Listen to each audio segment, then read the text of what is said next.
Madame, Monsieur, bonjour et bienvenue dans cette nouvelle semaine de JT préparée par les rédactions du groupe Revue Fiduciaire. À la une de ce lundi 12 février, taxe apparue, droit de l'entreprise en sauvegarde et plafond de la sécurité sociale pour la GIRC et l'ARCO. Les personnes qui donnent en location nue ou meublée pour une durée de 9 mois minimum un logement situé en zone A dont la surface habitable est inférieure ou égale à 14 mètres carrés peuvent être soumises à une taxe annuelle dite taxe apparue. Tel est le cas si le loyer brut mensuel par mètre carré de surface habitable dépasse 41,95 € par mètre carré en 2018. Le taux de la taxe, qui s'échelonne entre 10 et 40% des loyers bruts encaissés dans l'année, est fonction du pourcentage d'écart entre le loyer mensuel perçu et le loyer mensuel de référence de 41,95 €. La taxe doit être déclarée sur un imprimé spécial 2042 LE à joindre à la déclaration des revenus.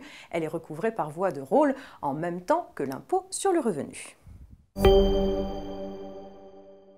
Une précision relative aux droits de l'entreprise en sauvegarde à présent. Une entreprise peut naturellement faire appel du jugement fixant le montant dû à un de ses créanciers. Ce qu'il faut savoir, c'est qu'elle peut le faire même si elle a été mise en sauvegarde. Et dans ce cas, elle peut le faire seule, sans l'assistance de son administrateur judiciaire. Peu importe que cet administrateur ait été investi par le tribunal de commerce d'une mission d'assistance pour tous les actes de gestion de l'entreprise.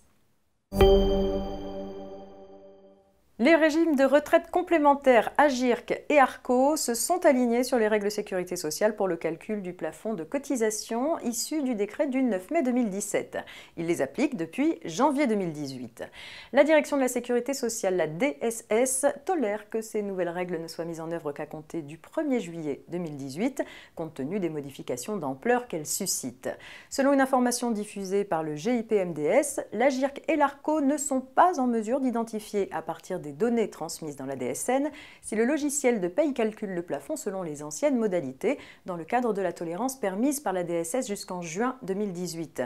Le GIP-MDS invite donc les entreprises concernées à se rapprocher de leur interlocuteur au sein de leur groupe de protection sociale AGIRC-ARCO pour identifier les causes d'un éventuel déphasage entre le compte-rendu métier notification de calcul des cotisations et leur déclaration initiale.